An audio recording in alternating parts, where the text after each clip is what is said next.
Hola, ¿qué tal amigos de YouTube? ¿Cómo están? Espero que bien. Seguimos con estos vídeos de creepypasta llenos de nostalgia, esta vez en la segunda parte de este video. Ojalá y les guste. Sin más rodeos, que comience este video. Counter-Strike, el server del infierno. Hola, mi nombre es Luciano Arano. Esta historia pasó realmente, yo la viví. Bueno, yo solo fui un espectador en todo lo que ha pasado y por suerte que no fui la víctima. Al grano, contaré mi historia. En el 2008 tenía un amigo llamado Fabricio y que era unos 3 años más grande que yo. En ese momento Fabricio tenía 15 años y yo solo 12. Él era alguien que jugaba mucho al Counter-Strike, le encantaba jugarlo, pero un día, él estaba navegando por la página de Clanco, donde siempre hacen propagandas a servers, entonces puso una IP de un server llamado el server del infierno. Fabricio era tan curioso como yo y quiso entrar al server. Yo lo estaba mirando a él mientras ponía la IP y se cargaba, pero pasó algo totalmente inesperado. A mitad de la barra cargada arriba apareció en una mancha color rojo, y parecía sangre que chorreaba. Una voz perturbadora dijo: "Hola, soy el diablo", y tras estas palabras nos habló: "Estás poniendo en juego tu vida, ya que es un viaje de ida". Yo por el susto, me fui a mi casa ya que odio este tipo de cosas porque terminan dando miedo. Era un nuevo día y había sol y era hermoso. Todo se mantuvo así hasta las 4 de la tarde, cuando vino Fabricio a mi casa. Estaba blanco como un zombie, era depresivo verlo en ese estado. Estaba pálido y frío. Mi mamá se sorprendió al verlo así y llamó a su casa, pero la línea estaba cortada. Entonces mi madre y yo nos sentamos en la mesa y le preparamos un café a Fabricio, quien ni bien agarró la taza, la tiró porque se le cayó de la mano. Después de esto Fabricio puso una cara enojada muy forzada, y entonces nos comenzó a explicar lo que había pasado. Fabricio tenía una voz aguda que se asemejaba a la de un cantante de pop, pero esta vez, estaba con una voz tenue y tembloroso, era impropio de él. Con esa misma voz tétrica nos explicó todo el problema. Lo primero que dijo fue: "Luciano, tenías razón, debíamos salir corriendo del lugar". Lo primero que vi al entrar ahí, fue lo de siempre, elegir bando y soldado, pero acá había algo extraño. Una vez que elegí el bando de antiterroristas, no me apareció uno de esos típicos para elegir. Aparecí en esa lista y como única opción a elegir. Acepté, pero me llevé un susto enorme. En este momento la voz de Fabricio se hizo más fuerte y ronca. En la lista estaba el nombre de toda mi familia, mi mamá, mi papá y mis hermanos. Al principio pensé que sería mera casualidad, pero me equivoqué, pasé eso de largo y seguí jugando. Entonces, me encontré con uno de los enemigos y le estaba temblando el rifle. Counter-Strike, a pesar de que yo solo estaba con una pistola, él tenía un rifle de francotirador y me estaba apuntando en la cara. Él sabe eso porque Fabricio tenía un hack para saber dónde le apuntaban, y entonces decidí matarlo con cuchillo para ahorrar balas. No pude evitar ver que se le caían las lágrimas al que iba a matar. Cuando lo maté, salió un grito estremecedor. No parecía venir del estéreo. Cuando vi el nombre era mi hermano mayor, Diego, él trabajaba en una oficina. Enseguida escuchamos el teléfono sonar, ignoré eso y escuché a mi madre gritar y llamarme a mí y a mi hermano menor Sebastián de 11 años. Nos reunimos todos y al parecer Diego había sido asesinado. Tenía marcas de puñaladas en el cuerpo y estaba llorando de alguna forma.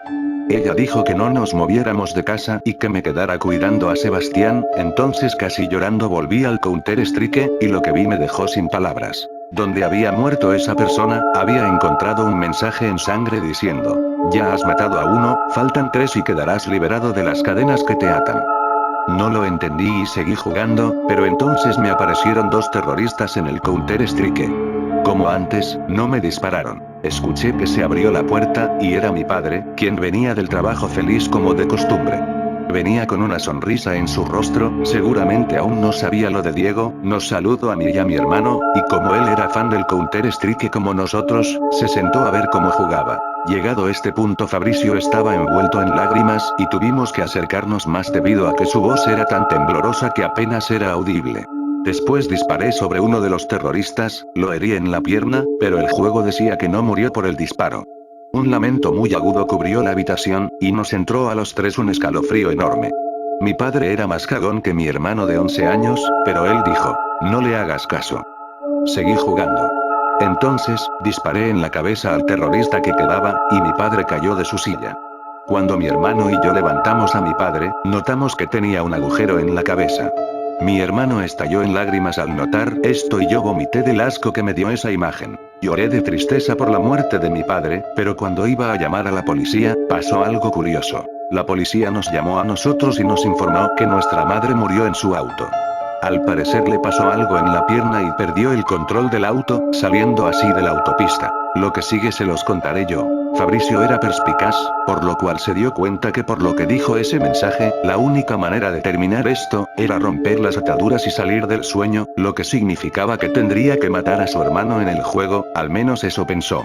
Pero cuando fue a buscar a Sebastián, el último terrorista, resulta que en el extremo superior derecho apareció el icono de suicidio.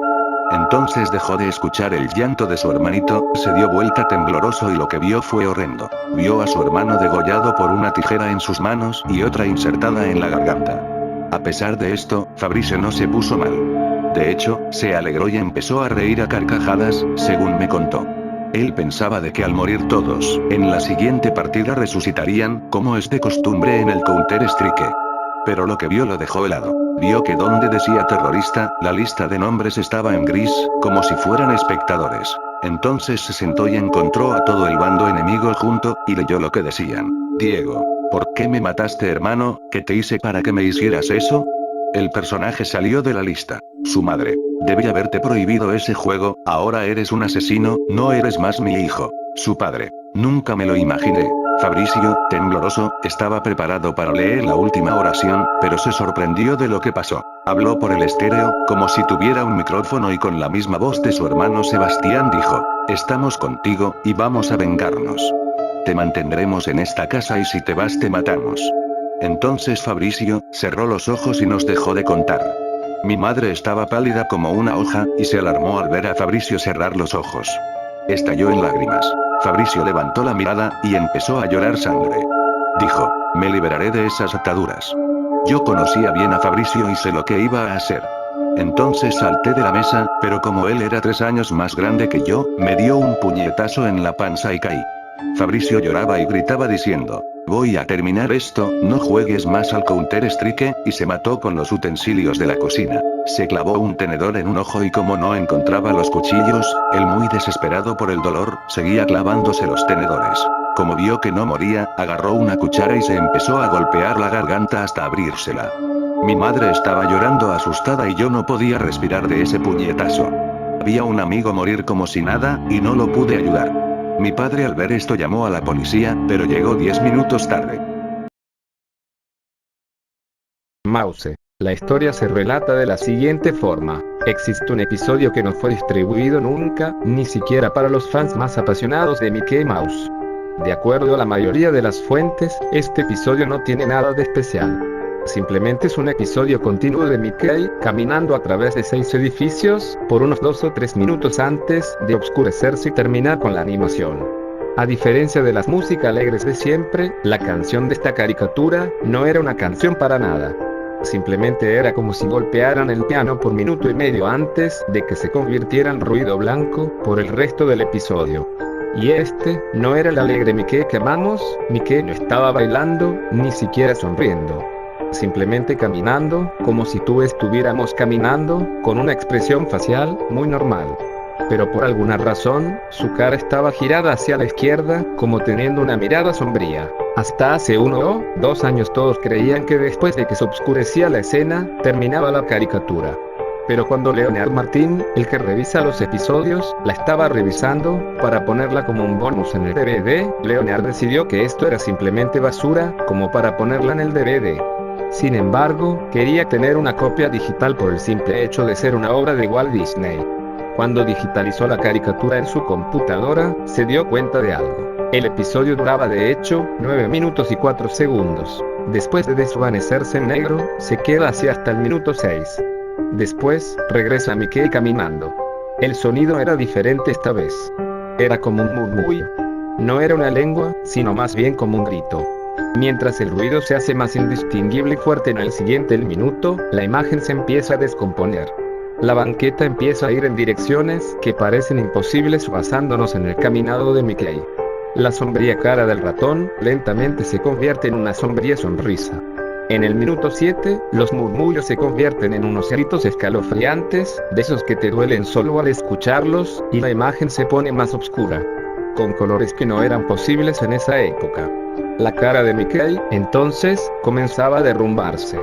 Sus ojos rodaban hacia el fondo de su barbilla, como dos canicas, y su extraña sonrisa apuntaba hacia arriba, al lado izquierdo de su cara.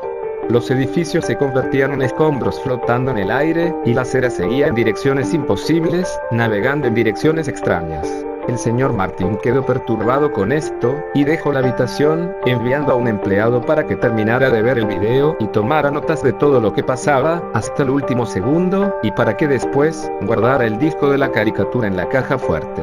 Resulta que al final del video, después de un grito, el episodio termina de manera abrupta con la cara de Mickey en los créditos, con lo que sonaba como una caja musical rota tocando en el fondo. Esto pasa por más o menos unos 30 segundos, y sea lo que sea que pase en ese tiempo, un guardia de seguridad que trabajaba conmigo, me dijo que le estaba haciendo sus trabajos esa noche fuera de la habitación. Me dijo que vio al empleado salió temblando del cuarto diciendo el sufrimiento real no se ha conocido 7 veces antes de que le quitara el arma del guardia y cometiera suicidio. Lo único que le pude sacar a Leonard Martin fue una frase de los últimos cuadros, una frase en ruso que decía: las vistas del infierno trae a su audiencia de regreso. Hasta donde sé, nadie más la ha visto, pero ha habido docenas de intentos de poner el archivo en Rapid por los empleados del estudio, los cuales han sido despedidos por eso. Lo único que sé es que el video está en YouTube, sin los últimos cuadros del episodio que son los más perturbadores. Bioshock prototipo, 23 de enero. Querido hermano, no sé qué sea de mí después de que leas esta carta. Puede que me haya suicidado o que me hayan matado, pero antes quiero que sepas una verdad. Hay un relato de ficción que no es tal, y es un mensaje de que debemos estar alertas de lo que pueda suceder si las víctimas de los involucrados escapan. No te obligaré a que me creas, pero por favor, siquiera hazme el favor de leerla. Era un día como cualquier otro. Me correspondía ser parte del grupo de prueba de un juego llamado Bioshock. Un par de días antes, me llegó un email personalmente enviado por Ken Levine, el diseñador del juego, diciéndome que me preparara para una experiencia que jamás olvidaríamos. Una historia novedosa y llena de enigmas.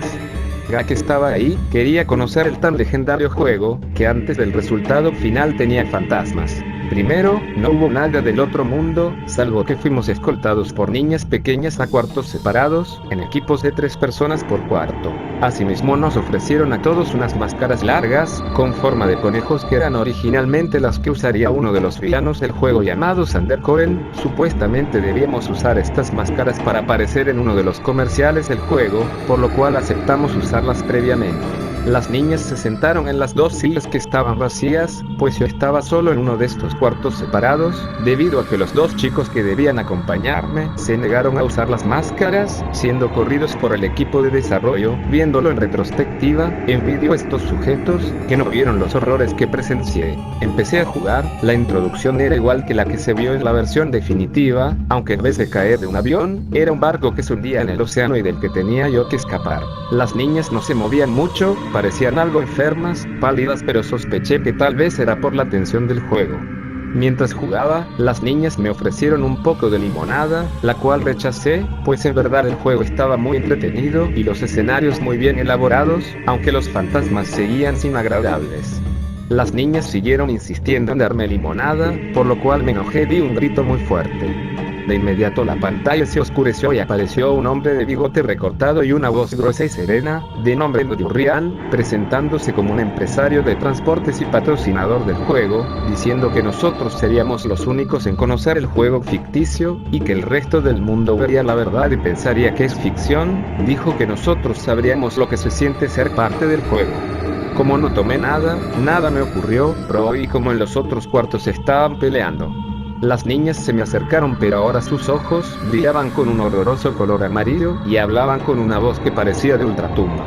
Salí corriendo del cuarto, todavía con la máscara puesta, y entonces los vi. Los chicos que también habían participado estaban enloquecidos, sus ojos estaban llenos de sangre y les brotaban pústulas y llagas sangrientas y apestosas. Algunos llevaban las máscaras puestas, todas ensangrentadas y rotas, mientras que otros ya no las traían y lucían más deformes y grotescos. Se acercaron a las niñas mientras yo huía y logré ver como uno de ellos tomó a una del cuello y le sacó algo del pecho, que después se comió. Antes de irme pude ver como unas luces rojas y un ruido como un rugido ahogado se escuchaban de uno de los cuartos y vi una cosa, algo que no puedo describir sin perder la poca cordura que me queda, solo puedo decir que era grande, parecía una pesadilla, pero las gotas de sangre en mis zapatos y el dolor de cabeza provocado por unos ruidos agudos que se oyeron cuando yo estaba lejos del sitio, me confirmaron que era verdad. Hace poco jugué Bioshock y entendí a qué se refería Ryan. Los personajes deformes, llamados Splicers, no eran más que imágenes basadas en los sujetos que igual que yo, habían participado en la prueba del juego y bebieron la limonada demonios. Hasta las niñas estaban ahí. Pude entender que la gente creyera que eso era ficción, pude ver a un personaje que parecía un poco a lo que vi. Ahí lo llaman Big Daddy, pero el que yo vi era 1000 veces más aterrador e indescriptible. He entendido que el proyecto de Rapture sí existe, pues existe Ryan. También he averiguado que Levine nos trató de advertir con este juego sobre la existencia del plan de Ryan, que el juego real se encuentra perdido.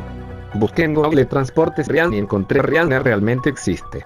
Cada que veo algo referente al juego, pienso en esos pobres tipos, ahora vestidos con ropa de época, pero que son tan reales como tú. Yo sé que igual tú no me creerás, pensarás que lo que he dicho son mentiras, como dijo la policía. Pero te lo juro, hermano, ahora cada noche puedo oír sus pasos.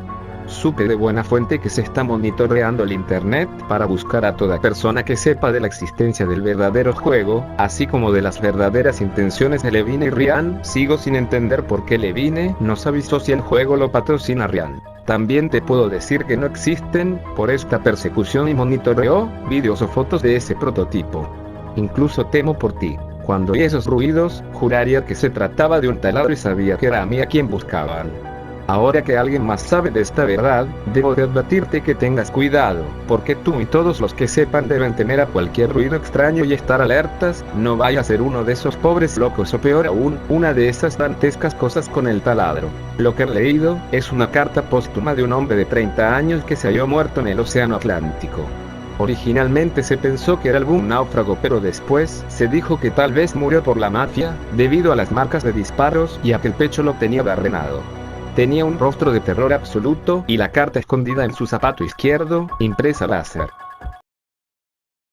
Y llegamos al final del video, ojalá y les haya gustado esta segunda parte. Tengo planeado traer una tercera parte de Creepypastas, para seguir con estas historias nostálgicas. Suscríbanse y denle like a este video y nos veremos en un siguiente video. Se despide Isaac, chao.